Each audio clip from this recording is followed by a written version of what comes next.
Thank you, Nell. Well, let's begin with the first slide, Gabby.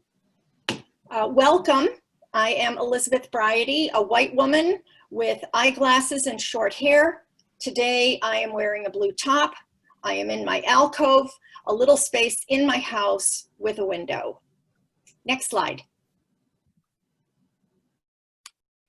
Welcome to Acquiring New Skills for Your Job Search, a three-part webinar series hosted by the American Anthropological Association and designed especially for those whose jobs or job opportunities have been disrupted by COVID-19. Next slide. Today we have part one of this career webinar series. It's called The Art of Persuasion, Articulating Anthropology's Value to a Prospective Employer.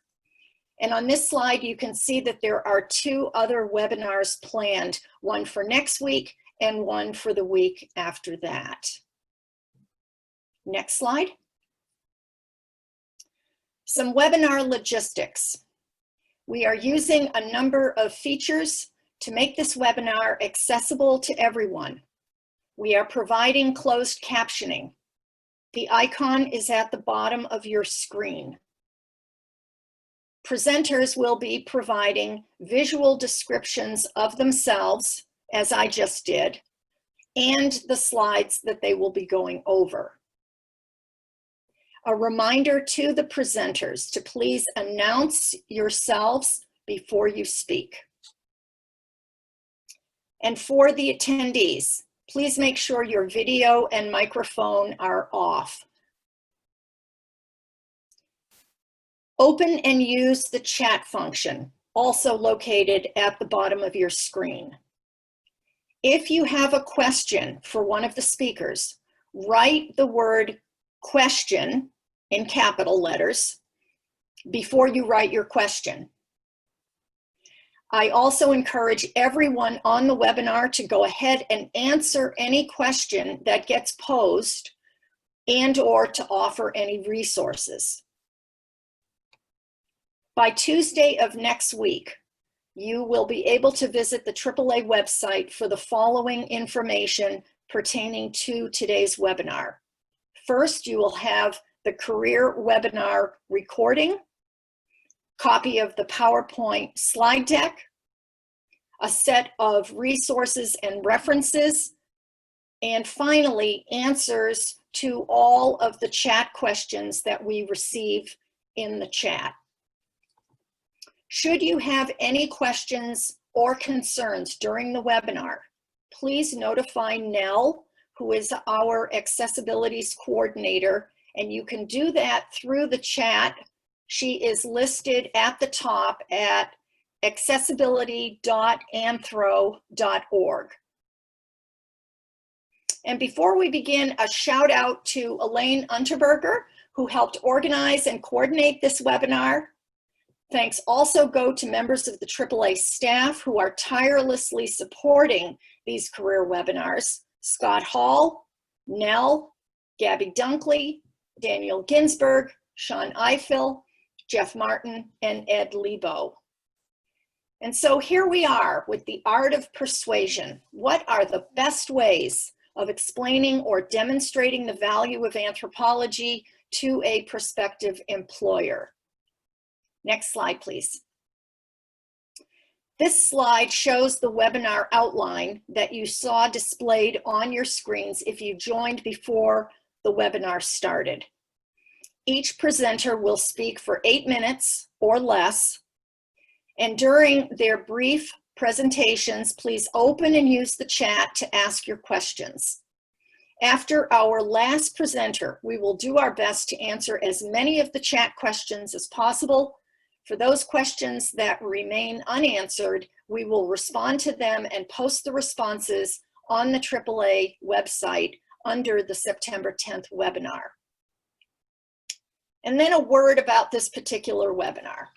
When we were in the process of conceptualizing it, two thoughts were going through our heads. First, we wanted to invite presenters who have worked in different sectors of the economy: private, nonprofit, government, and consulting. And second, we wanted to look to the elders among us, those of us who have earned our gray hair, practitioners or professional anthropologists who have been active in the field for decades.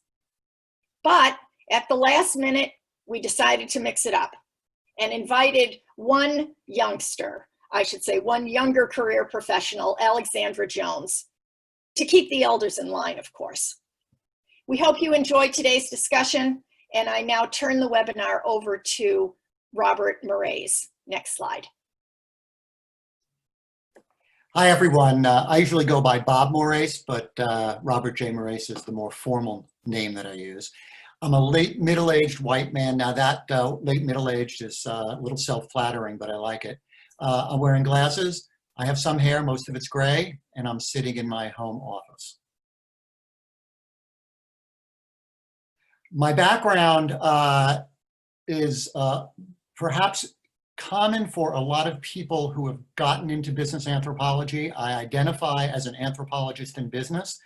I got my doctorate about 40 years ago. It sounds like a long time ago, I know.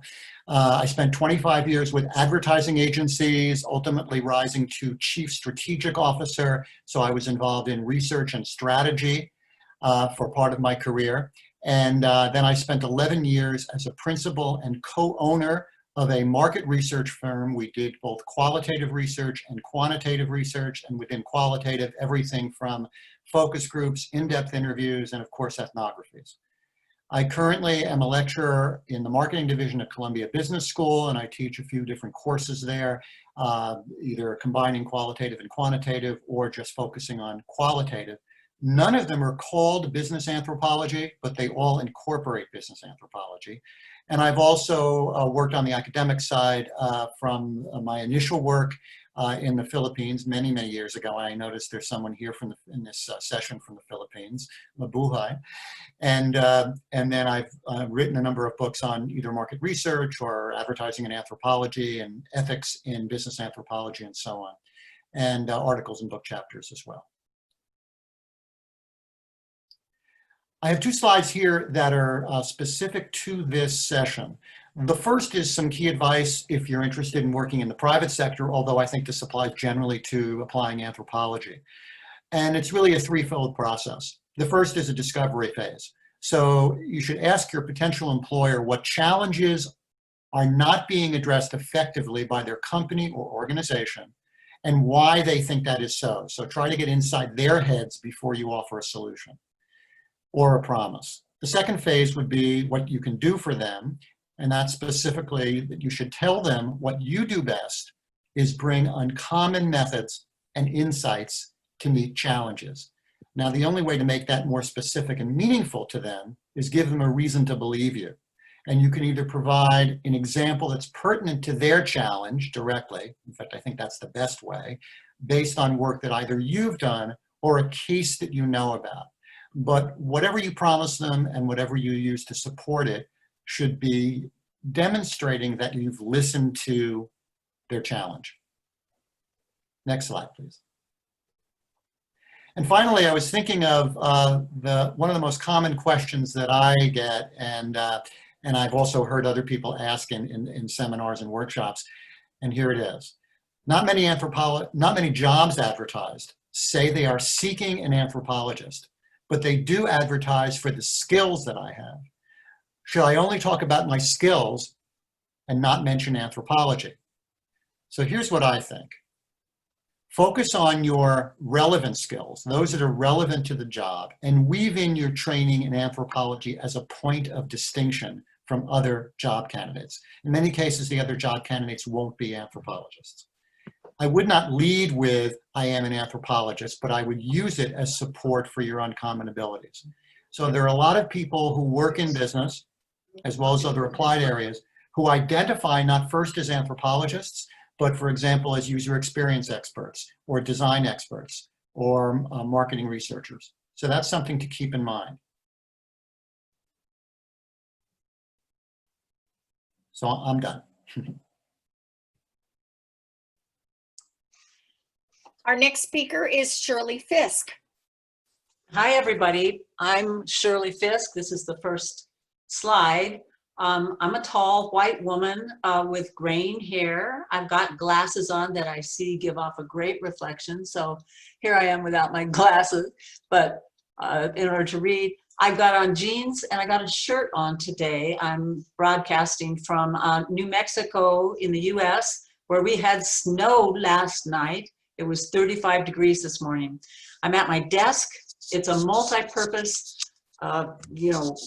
office, and in the background is a window with a work project desk in front of it, and my husband's work tools up there in the window. There's also exercise cycle back here, and also a stairmaster. So like I say, it's a multi-purpose office. I'm going to go to the next slide now. This is on anthropology's value in the government sector. And I know that some of you are not from the US. My experience has been primarily in the US. And in these days, under this administration, looks like an abysmal situation in which to find a job. But the government is hiring. And when I talk about the government sector, I'm including state and local, county, municipal governments as well. I'm talking about the public sector. So the public sector, my first point is the public sector does have needs. They need people with anthropological expertise and viewpoints. I think I skipped ahead. My background is in environmental anthropology and policy anthropology. Most of my career was in Washington, DC, and I worked for the National Oceanographic and Atmospheric Administration, that's NOAA. So I worked in the executive branch, but I also worked in the legislative branch, which is the US Congress. I worked for the Senate, for a senator from Hawaii. And in both cases, the executive branch and the legislative branch, I worked on climate change, I worked on environmental justice, coastal communities, environmental issues, including water quality, and including oceans and again, atmospheric or climate change issues. I'm currently on the professional track faculty as a research professor. I'm doing research right now for the National Park Service at the University of Maryland, and it's in anthropology. So I'm going to the next slide now. I have a couple pieces of key advice for looking for jobs in the public sector. My first point I think I made before is that the public sector does need anthropological insights to help improve both services and to problem solve, because things are not working the way they should. The administration notwithstanding, political editorial there. My first point is that you have to translate anthropological skills into something that the public sector officials or hiring people care about and are interested in, or that they need. And this is somewhat the same way that Bob described promise, a reason that they have to believe you. In other words, if you can think back on your training, and if you can think about ever taking an environmental class, a class on refugees, class about being a refugee, or immigration, or healthcare, like with, or medical anthropology, try to translate this into something that is a health policy or immigration programs, or something that translates into what public sector officials are hiring for. And that's when the translation process sort of begins, is when you take your experience as an anthropologist, and you don't label it as an anthropologist, as Bob said, but you say, you weave it into the other types of public sector relevant experiences that you've had. And the last point, or the third point, is on this slide, is to fully do some homework and look into what this organization is like. I'm presuming it's a public sector organization, but you might be interested in a nonprofit, as you'll hear from later, or the private sector, like Bob talked about. But look into what the organization needs, ask them about the organization, and in your application, if it's a cold application, meaning you don't know the person or the office that you are applying to, be sure to tailor your responses to the job description that you see on the paper. A lot of anthropologists come out of their graduate education and don't necessarily use that to get a job. So tailor your responses and ask questions. And I'm going to the next slide then, the last slide. From my perspective, having worked for so long in the public sector and through my colleagues in the National Association for Practice of Anthropology, the AAA, American Anthropological Association, WAPA and SFAA, those are all anthropological professional organizations. What I see as the distinctive skills that we can play on and suggest that we have is, first is that we see communities. We see communities and the value of humans being in communities. We study them and we see them from the ground up. We see how people behave, how they relate. And we don't see them as homogeneous groups. We see them as heterogeneous groups with differential power, ability, and access to resources. And secondly, the second point is we see the why, the quote, why, quote, of how things work or do not. This may be because of our political ecology background or theory, but we see history, we see context, we see power vectors. We see the hidden things that other people do not see when you write an ethnohistory or when you write about a community in today's global economy. And lastly, the third point is we see disparities, and this goes very similarly to the idea that we see communities as heterogeneous groups. We see social injustice, we see health services, infection rates and mortalities, and environmental inequities. And two quick examples, I think I have time. Well, one is we see disparities. And in the COVID situation, I'm in New Mexico now. On the top of my mind is the incredible infection rates on the Navajo reservation among indigenous and native peoples here in New Mexico. And both the Pueblo and the Navajo are suffering terribly. And the anthropologists are the first ones to recognize that it's structural conditions, the lack of electricity and the lack of water, fresh water. And that's where anthropology, with their insights into things people wouldn't ordinarily think of, comes in to be really, really important for helping and solving problems. I think I'll let it go there, but those are the 3 points, the distinctive analytical and research skills in the last slide here. Thank you.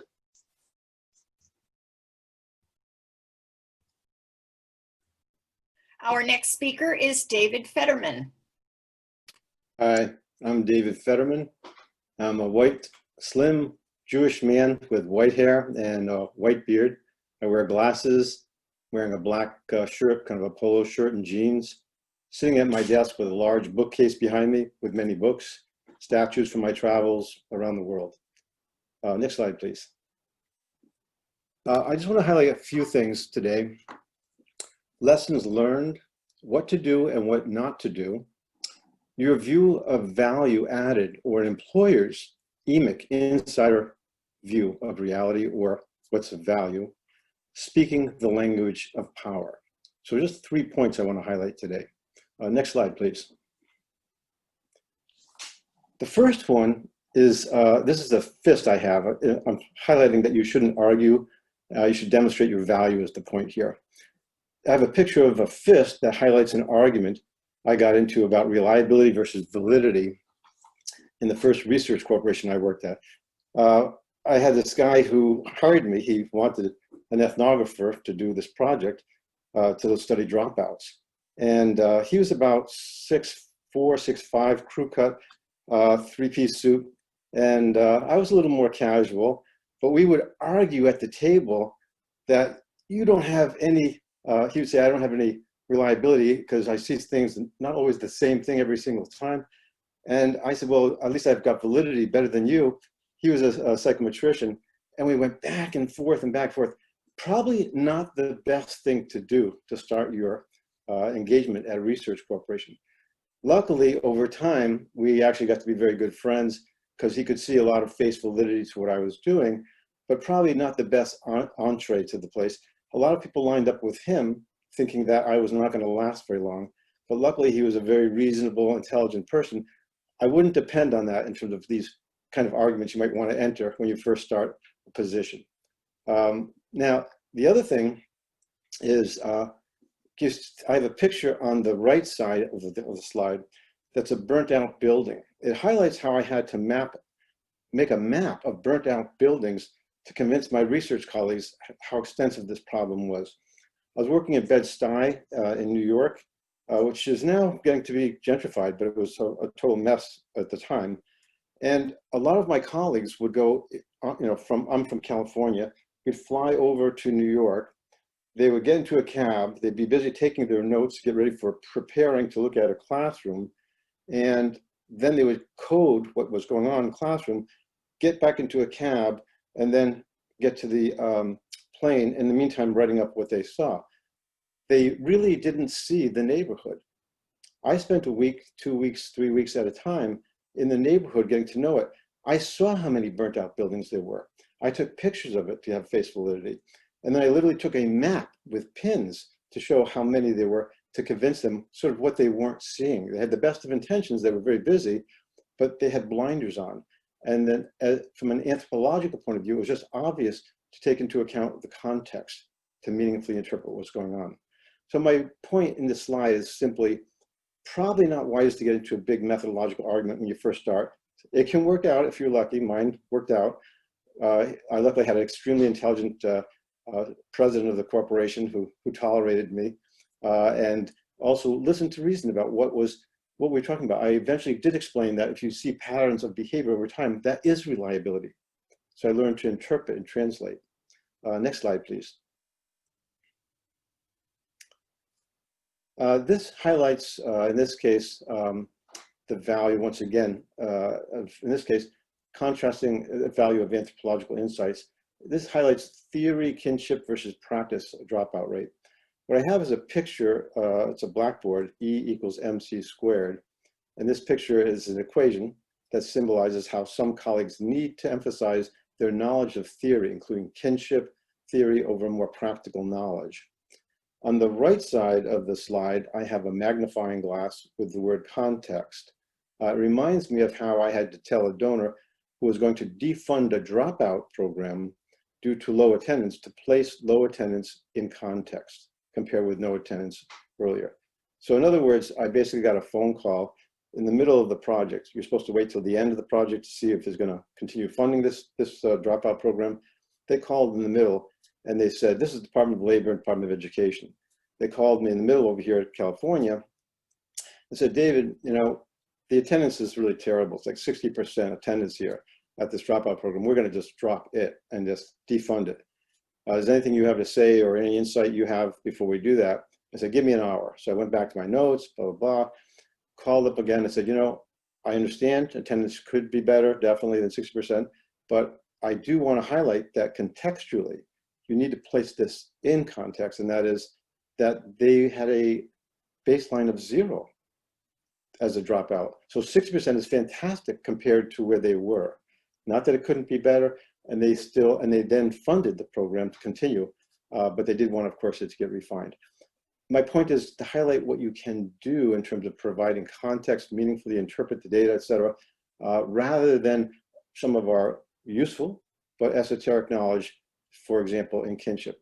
I won't say totally esoteric because we use that to understand the gangs, so we can understand how we have to work with the gangs to make sure that our kids that we worked with weren't wearing the wrong color shirts or outfits, et cetera.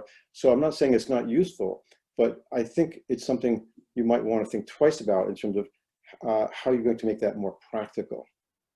Let me go on to the next slide. Finally, it's really important to speak the language of power, whatever it may be, if you want to be effective.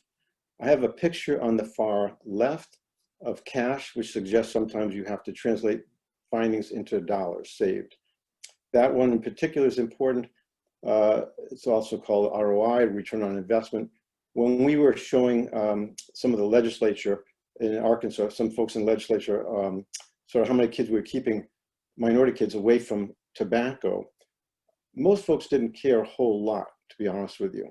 But when you translated that using CDC data in Arkansas Department of Health data, you could translate that to how much money you were saving by keeping the kids away from tobacco. And that was over $83 million, by the way, in the first efforts that we were focused on and working over there. That caught their attention, because I speak in front of the legislature a fair amount. And quite frankly, they don't listen to almost anything I say. They're busy talking. They've already decided what they're going to do. Shirley knows about how that can operate in politics. And you just have to sort of bear with it. This is one of the first times I can ever remember hearing a pin drop where they were listening to everything we said, because they know it made them look good. ROI. There's a Black Caucus. It made them look good to get that to have that much money saved in Arkansas in terms of excess medical costs, so that they would look good for the rest of the legislature. But you don't hear that too often. But if you can translate that into money, that's one language of power. That's powerful. The middle slide I have is it says largest wireless system in the country. It's a photo of me teaching at Stanford and video conferencing with Native Americans. It's an example of bridging the digital divide. This is a $15 million project by Hewlett Packard. And I have a book on this if you want to look in more detail. One of the areas that we focused on was Native Americans in San Diego. And the whole idea was to have them bridge the digital divide, in this case in communities of color. HP loved this photo. Once again, this is just another way of speaking the language of power. Why? Because they could see that the Native Americans were bridging the digital divide right there in that picture by video conferencing with us at Stanford and outside the reservation. Face validity. So my point is, money sometimes is very important as a language of power. Sometimes it's a picture, obviously with permission, etc., but it can be much more persuasive than tons and tons and tons of writing. On the far right, there's a picture that shows my co-author. He's an MD at a whiteboard, and the cover of the Journal of Academic Medicine. In this instance, medicine requires statistical significance to be persuaded of the value of anthropological research. In a nutshell, we help transform medical education from, if you're familiar with it, a Flexnerian model, which is more of take your biology and your science for the first 2 years and then do clinical, touching people, working with patients, et cetera. After that, we made it so it's more integrated, so you're working with folks right off the bat. We did that using empowerment evaluation, which is a form of an anthropological approach towards evaluation, helping people assess themselves. In any case, the bottom line is we actually had to show statistical significance, which I don't normally recommend because there are all sorts of methodological issues, reactivity, things of that nature, where you don't have a double-blind situation, so you can't meet their assumptions. But once in a while, if you treat it right and you meet all the requirements, it can be very powerful. And then you can come up with, in this case, statistically significant results, even though we were using ultimately anthropological insights and understandings and approaches. I should end there, but I want to highlight that there are many different kinds of languages when you're speaking the language of power, and I just want to highlight 3 in this short period of time that we have together. Hope that's helpful. Thank you, David. Our next speaker is Alexandra Jones. Hello, I'm Alexandra Jones. I am an African-American woman with eyeglasses, medium black hair. My pronouns are she, her, hers. I am in my home office surrounded by white bookshelves and lots of books and a printer with some art up in the top. Next slide, please. So I am a little bit different. I work in the nonprofit sector, but I'm different because I carry multiple hats. So when it comes to thinking about archaeology or anthropology in work, I kind of take a different stint. So I am a professor. I do currently teach at 2 universities, one I adjunct at and one I teach full time. In addition to that, I am the executive director and founder of Archaeology in the Community. So I actually, for many of the issues and things that we're thinking about right now, when I came out of graduate school, the world looked different.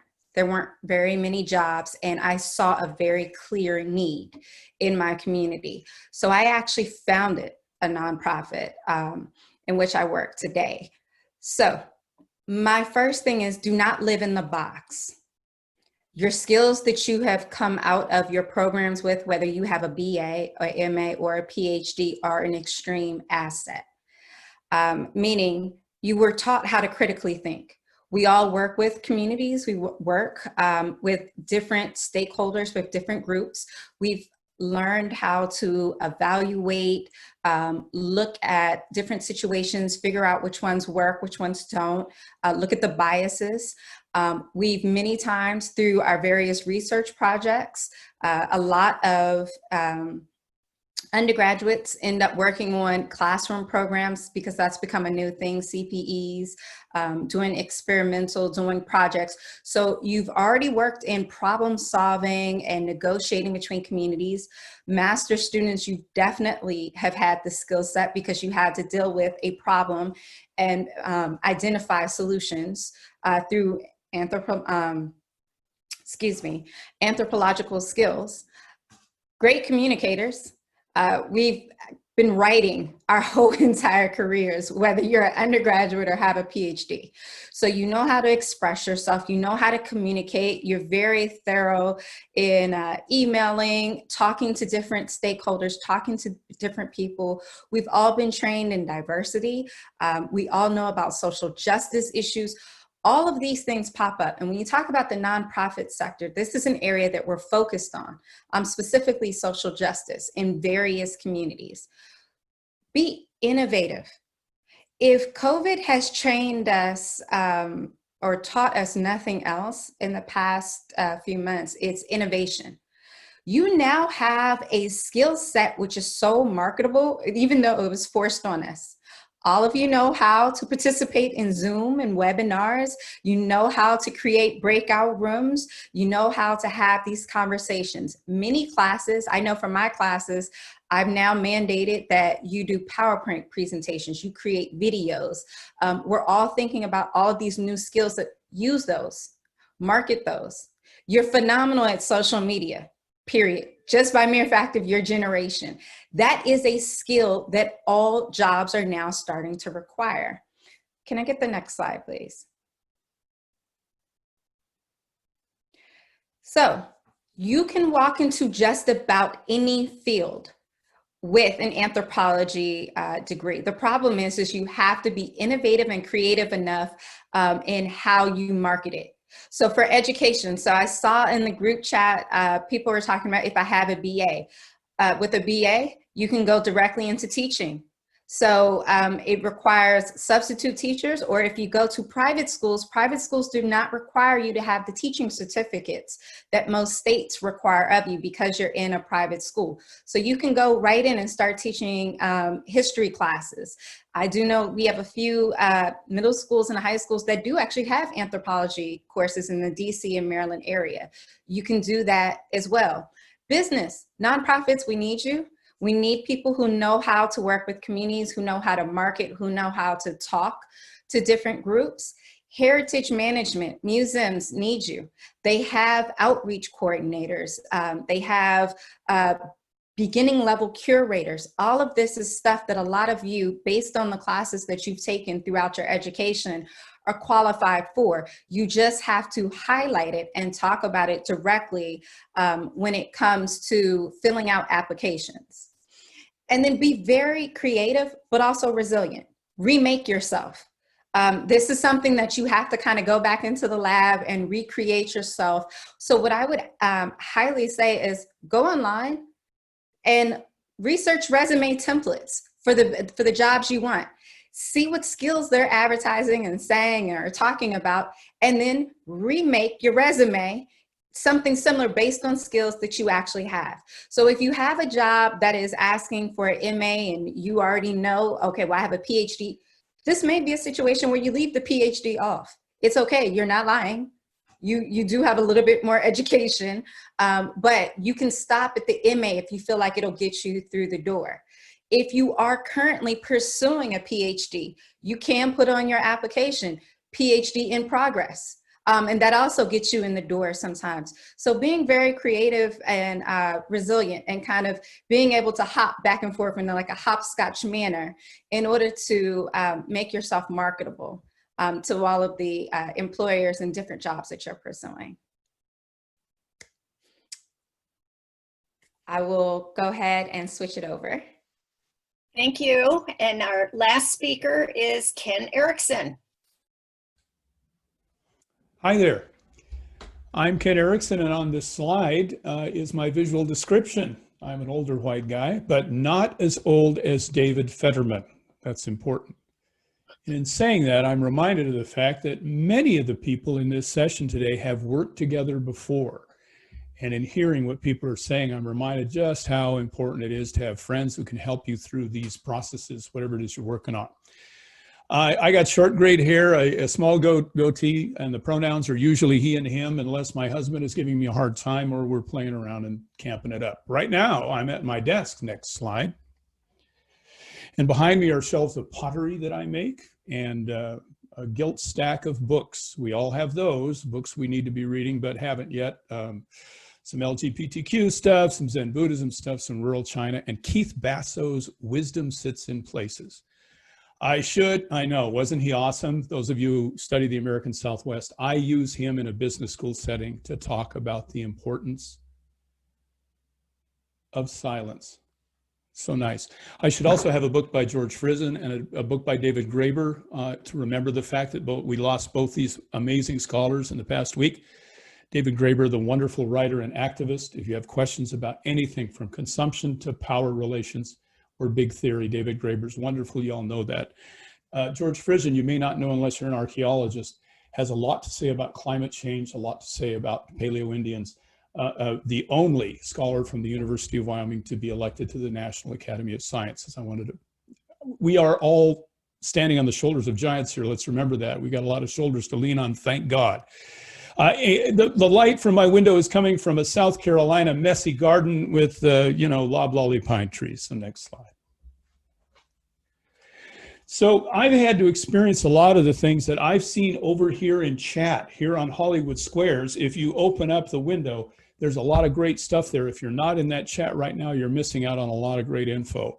And I've had the benefit of not only listening to my colleagues come up with everything that I already wanted to say, but also reading some of the comments from you. So maybe talking a bit on this slide about where I'm coming from also will lead into some maybe pragmatic suggestions. So this slide is about, first of all, where I'm at now. I teach in a business school. I never wanted to be an academic again. I tried it once and ran screaming into the private sector and started a small business with some colleagues of mine, some friends who were also students. And I learned a lot about that process, about how to do it right, do it wrong, and all the mistakes. And that's a whole nother seminar. But one of the things that we learned early on when we hung out a shingle was that people at the time, and this is back in the 90s, didn't quite know what ethnography was. You all have a different challenge, because these days, in the world that I live in when I'm practicing this craft, the world of consumer research, this is a world where people know what ethnography is, but their idea won't match yours. They're going to have an idea like, hey, can you do 2 or 3 ethnographies for us? And I'm thinking, wow, who has the 8 months to do that? They mean an in-home interview, and they may call that an ethnography. So this goes to the point that you've already heard about listening to the realities of the potential clients you're dealing with. Be the ethnographer of your own possible clients if you're in that space where you can maybe catch a job in the consumer research world. Know that the language locally is going to be different. You have to be the ethnographer to dig up what are the terms of art in whatever business vertical, there's a jargony word, that you're in, right? So that's to start with. And the next bullet here on this slide is that ethnographic and anthropological theory can actually really matter. We often hear that, it's the basic skills of observation or it's our perspective. But listen, all those theory courses you had to do, whether you're a master's or a PhD student, doesn't matter. That stuff can really bring an extra edge to the ways in which you ask questions and what you do with the data at the end. I've had clients, in one case, Boeing said, the one thing we don't want you to talk about when you go talk to people about the work you did on understanding the experience of disabled people flying in airplanes around the world. I thought, oh gosh, I better ask Boeing before I share what I learned. They said, you can talk all you want about the interior design stuff and the small details, but don't talk about ritual process theory. I said, what? You cared about Victor Turner? They don't care about Victor Turner. They care about a new perspective, a new way of thinking about that experience in the airplane, and ideas like liminality and what is it like to be in this space where you're confined to the chair and you can't move, just like in the ritual process, special food, special ritual attendance. It opened up a whole new world for them, a different way of looking at the thing. So don't discount your theoretical knowledge, but you got to find a way to translate it. So that goes to the third bullet point here, which is recasting client problems and asking new questions. As you've already heard, everyone's saying here, you know, Bob said it, and certainly David said it too.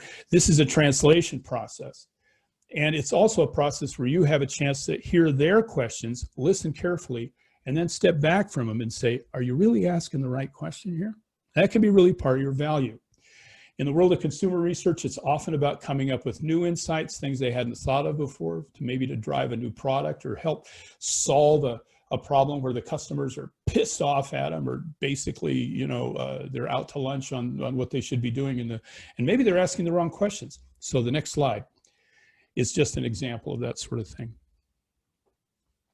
What's on this slide here is a picture of a projector, the kind that you'll see attached to the ceiling of a classroom from time to time. We had Epson ask us to do some work to understand what customers and consumers thought about this product. Turned out that Epson didn't understand their consumers very well. They knew their wholesalers, but they didn't know anything about what the customers were about or what they cared about. Epson thought what mattered were the technical features of this box, this projector. They thought that lumens mattered. Who knows what is a lumen? So it was all about their, you know, technical features and all of the wonderful things this can do. Next slide, please. Very simple, basic anthropology, ethnography 101 says, go out and hang out with the folks who know this thing that you're trying to learn. It didn't take long for us, after we figured out where to go and find salespeople, which actually was in the airport lounge, by the way. There's another added value you bring, knowing how to find people to talk to. But it was finding out that what they cared about was, we want it to be reliable and not break when we make our sales presentation. Just like Zoom, we needed the experience to be seamless. We don't care about all this other nonsense, about features, oh, maybe a little, but mostly they cared about other things. Epson was able to take that and change their marketing and take a look carefully. Are we really more reliable? If so, let's push that forward. So just an example, and the reason I bring up that specific example is because it's the simple stuff that we take for granted as anthropologists, whether MA or PhD, that often brings the most value to the table. And the only way you can get to that place is to listen to see where people are to start with. So all the work that this crew has been done, and all the work you all have done in graduate school, whether MA or PhD, about learning to listen and learning to sort of, you know, take seriously what other people's lives are about, is going to help you as you get further into this. Next slide, and I'll finish up. These are a slide, who needs business anthropologists? And we've heard all of these things and seen many of them in the chat already. So I'm only going to mention a couple, and I'll mention a few that are not on this slide. Shirley mentioned something really important, and I want to highlight it. She said WAPA. And I wasn't looking at your slide, Shirley. Did you say what WAPA was? No, she didn't. Okay, so I'll get to say it. Washington Association of Practicing Anthropologists, is that right? Or professional? WAPA. Whether it's professional, anyway, you get the idea, and we'll put it in the chat later. Someone will probably do that. What I want to mention is that there are other examples. Go ahead, Shirley. It's professional anthropology, Washington Association of Professional Anthropology. Thanks. And those are called LPOs, right? That's the fancy word. The community of applied anthropologists call those local practitioner organizations. If you don't have one, start one. You may have one in your neighborhood. They're around the country. And we're seeing that some are popping up overseas as well. I know of an informal group like that in Shanghai, China. And they get together and they have coffee and they eat and they talk about all of the issues that are being talked about in the chat over here. I'm in a business school setting right now. Talk about culture shock for an anthropologist. I have to wear a tie to work sometimes. Wow, sometimes. But, you know, there are opportunities for you to network with other people. And some of you have said, oh, you guys are all super networkers. Yours truly hates networking. I want to hide in a corner and read, or go, you know, observe people, or go to the taco stand and talk with the Mexicanos who are running the taco store. I don't want to network with business people. But you know what? You'll be surprised. In the context of doing this work, you'll find that you can do more than you think you can do. And do not discount the simple, basic stuff like answering a newspaper ad. You'll be surprised. That's why on this list it includes, if not on this list, the next one, you know, checking out the American Marketing Association and looking for jobs there, checking out the Product Development and Marketing Association and looking for jobs there. I once found a job as a master's person.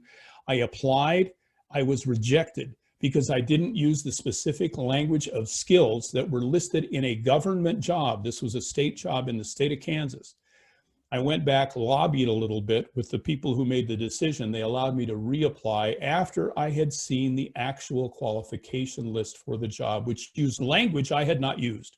I had done field work. I had not kept case notes. It was a social services administrator job. It didn't require a master's in social work. It required an advanced degree. I was able to say I had provided direct services because as an ethnographer, I had given elderly people rides to the hospital as part of a study of stress and support among older people, right? So there's that, making that translation. There's also an example of not having to do a lot of networking. Well, someone did tell me to look in the newspaper, so, you know, it's always something. But the point is, don't discount these other opportunities. Last slide, and I'll shut up. I think I'm about at 8 minutes. Read the business press. Yeah, keep up to speed. Listen, learn all you can about the industry you want to work in. Make the link, as we've heard over and over again. This slide says, between your methods and theory and the business problem, understand what's there. And last, don't go it alone. You got friends. Thanks, that's all. Thank you, Ken. And now we're going to move to the chat Q&A. I think that Daniel, maybe Gabby will help us. So yeah, let me turn off my novelty virtual background here. There we go. And we'll only have about 5 minutes for this, and then we have a quick summary slide with the key points to summarize everything that people have said, and then you'll be able to go back online to see the answers to the chat questions that we didn't get to. All right, so hi everyone, thanks for all of the discussion in the chat so far. That's been really great, and thanks to everyone who's been participating both on screen and also in their words. My name is Daniel Ginsberg. I'm the Director of Education and Professional Practice at the AAA. I'm a male-presenting white person with a sort of cloud of asymmetric dark hair and glasses, sitting in front of a bookshelf like everyone else. And I have been monitoring the chat and trying to pull out some specific questions that we could focus on.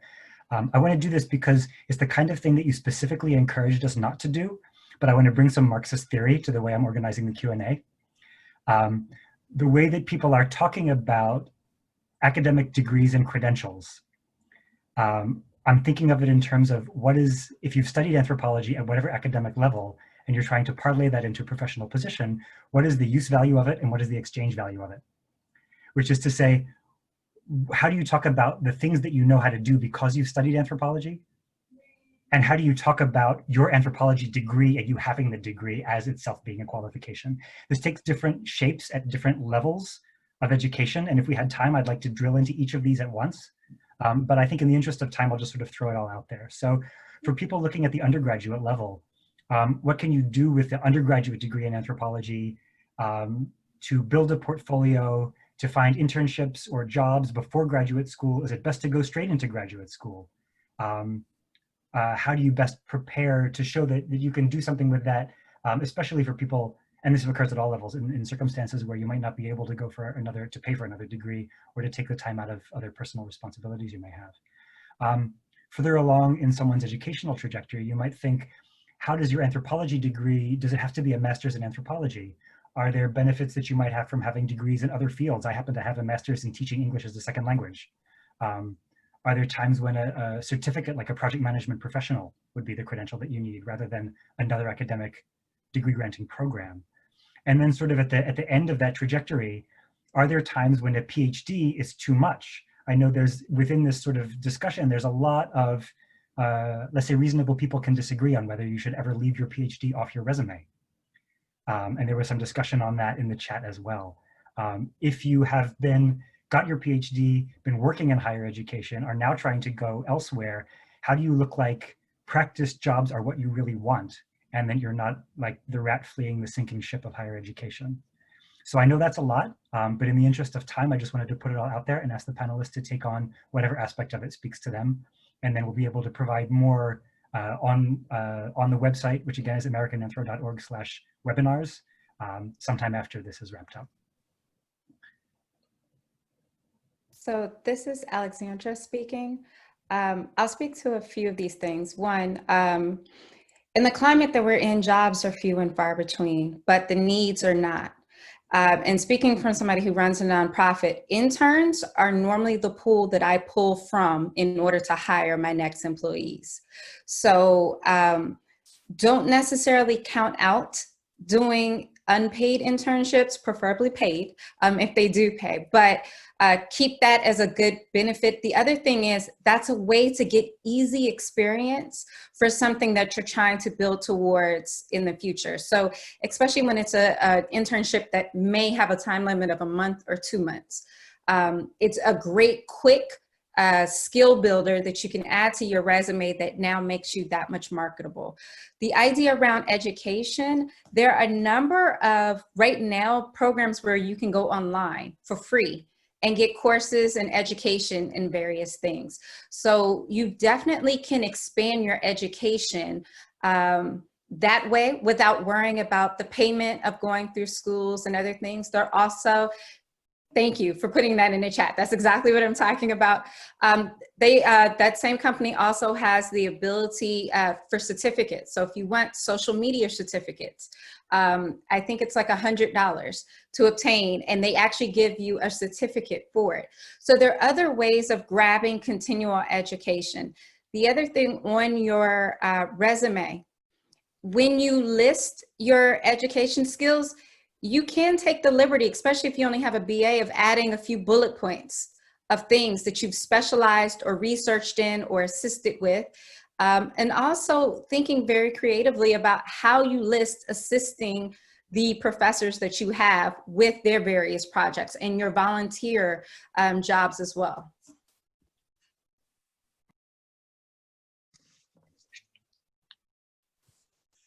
Could I jump in here? I don't know who's moderating this, Daniel or? Go right ahead. Alexandra brought up a really good point that I wanted to add to. If you are a PhD level or master's, even some master's levels, she mentioned internships, but I also wanted to mention fellowships. This is Shirley, by the way, Shirley Fiske. I forgot to announce myself before I started talking. Internships, but also fellowships, and IPA, Intergovernmental Personnel Act, which is USA specific, allow you to have experience in an organization, and I'd say a good 70% of the time, they turn into, that's exactly what Alexandra was saying, that they become the job applicants or job pool from which the organization draws. There are the American Association for Advancement of Sciences fellowships who take many, many social scientists. And I know several anthropologists who are serving in a fellowship now at such unreal places as the old Bureau of Standards or technology, the old Bureau of Technology Standards, and doing work on earthquake standards that are the outreach part of it. How do they actually reach, how do they get earthquake warnings and information? Not warnings, because you can't warn them, but how do you get the word out to communities about what to do in an earthquake? So I wanted to, my point was, I wanted to emphasize other transitional tools that I hope that you consider if you can't find a job with a PhD.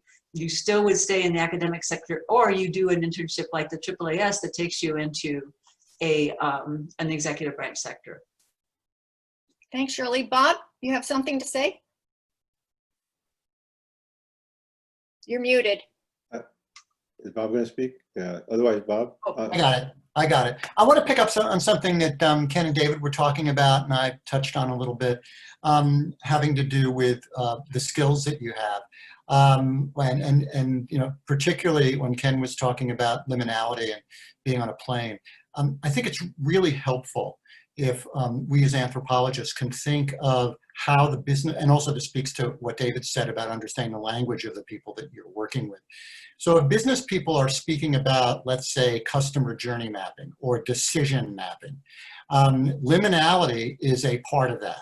And so where we can make a difference as anthropologists and bring in a little bit of theory is to say, we will help you take a deeper dive, which is a very common business expression, into the problem at hand and understand it in a way that you could not have accessed it and could not have understood it before. And that's a real plus for any one of us. And it's a way of weaving in the training you received, whether it's at the bachelor's level, master's, or PhD level, but it also speaks directly to the problem that they have, which is that they're desperate. They need to understand whether it's their customer or their audience or whoever it might be. I was going to just build on that. I think that's right on target.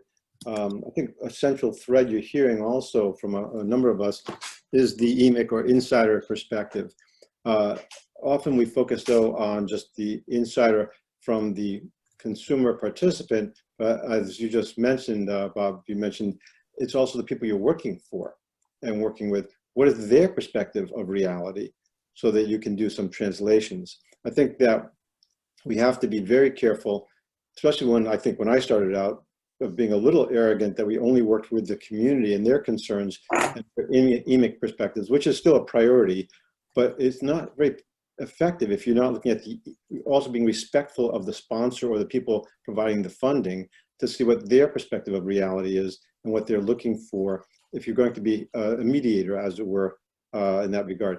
One of the side points I'm getting some comments on seeing the chat is I did want to highlight the Knight Foundation gives a lot of free, this builds on what Alexandra was talking about, a lot of opportunities to learn other new tools for free. I was in a class, I'm still a student, even though I'm a professor and all this other stuff.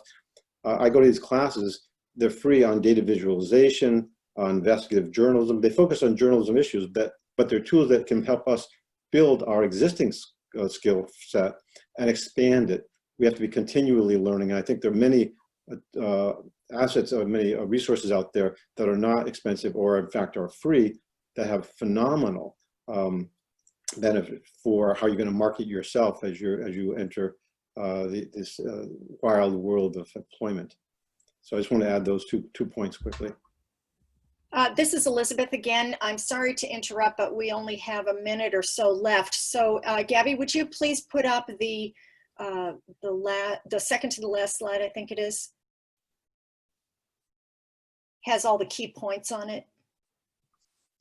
Yes, so prior to this webinar, we asked all of the presenters to come up with what they considered to be their summary points. And you can see them here. The first one is to bring uncommon methods and insights to challenges that organizations and communities face. Second one, to take time to develop an understanding of the mission of the organization and the particular job description. Third point, apply your skills so that you can produce a return on investment for your employer. Or fourth one, innovative and critical thinking skills are an asset. And the fifth one, listen, then talk from experience.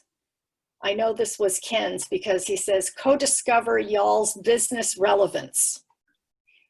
Next slide, please.